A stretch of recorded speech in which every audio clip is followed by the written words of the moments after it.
Coming up this morning, teenagers facing a judge. Developments in the courtroom for the death of a Mackinac woman.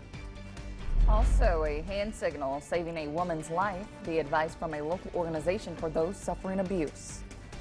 Then honoring local veterans, the tradition that will roll on today on Peoria streets.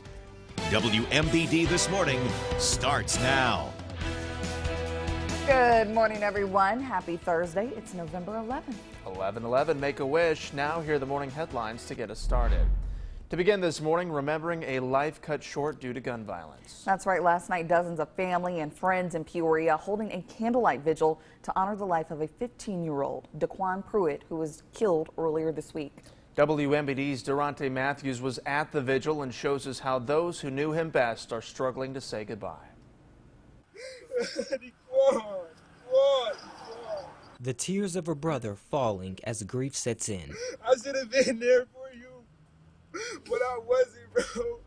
Emotions flooded the air as loved ones of 15-year-old Daquan Pruitt, aka Nook, embraced at his vigil. Pruitt was gunned down Monday afternoon on North Sheridan Road. Loved ones returned to the scene Wednesday night to say goodbye. I just love my son. I miss him so much. Pruitt's mother, Demaris Nichols, fought back tears as she reflected on her son. She says she was actually on her way to come get him when he was shot. I know he was crying, and I know he was. I know he needed help to get up. Nichols says her son was intelligent and loved by all who knew him, but she says at times he could be a bit much. She says her son attended Richwoods High and loved playing video games, specifically Call of Duty. She says he was her third boy and he wanted to be a rapper when he got older. He was wanting to be a rapper. Real rapper. Yeah. He got that from his brother. He did. But now crushed that his dream and life were both cut short, she says her son was taken too soon. His grandmother says the family wants justice for his murder and closure. I know it's going to take a while. As long as we be strong about it, we can make it through anything. Loved ones sent off green, black, and silver balloons in the dark sky in his honor. They say he's not really gone, as he'll always be with them. In Peoria, Durante Matthews, WMBD News.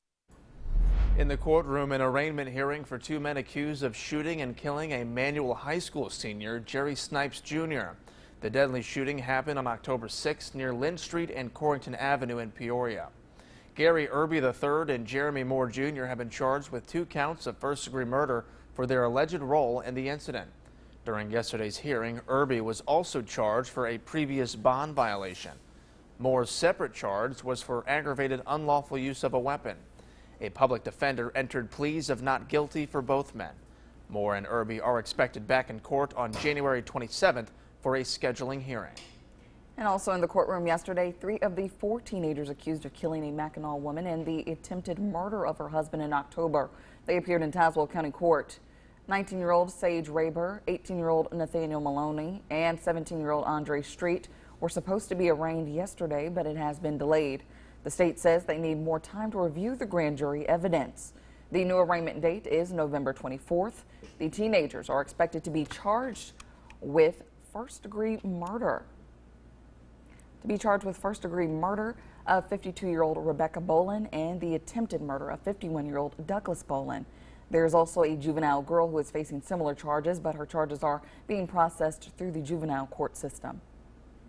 A North Carolina teenager is safe after using a hand sign to signal for help that she learned on social media. Police say last week she was found riding in a car in Kentucky with a man 40 years older than her. While on the road, she signaled to a passing driver who recognized it. It's something she learned on TikTok after it was shared by the Canadian Women's Foundation.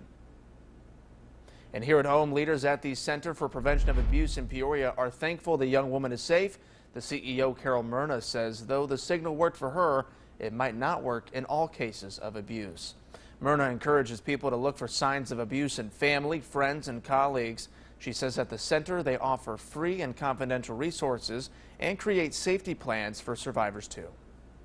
That's creating the best plan possible to keep you safe should you choose to leave your abusive situation. What's the safest room in your house? Who can you call? Carol Myrna says every abuse situation is different. She says creating individual signs with people you trust can be more helpful than using one that is easily recognizable. If you or someone you know is experiencing abuse, you can call the Center for Prevention of Abuse Crisis Hotline. That number is on your screen right now. In other news, taking a look in the Twin Cities, Bloomington's fire department is notifying the public of a texting scam. Residents reporting texts like this one in the Facebook post, coming to their phones, trying to get people to buy limited edition City of Bloomington Fire Department t-shirts. A spokesperson at BFD says this is a scam and firefighters aren't looking to take money for selling t-shirts. So we have a way to, send texts out to the public in different forms. Usually you have to sign up for those, but that's not something we're going to use for a fundraiser. That would be an emergency type situation. He says if you're unsure about the validity of something, reach out and ask.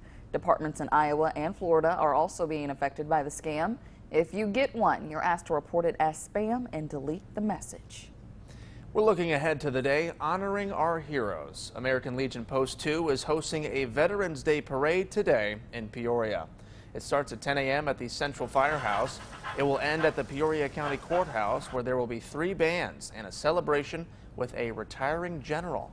The parade's organizer says he hopes for good weather and that the parade will happen rain or shine, but the event at the courthouse will depend on the weather, he says. And hopefully it won't be raining, because I hate it when people rain on my parade. For more information on the parade, you can head over to our website, CIProud.com.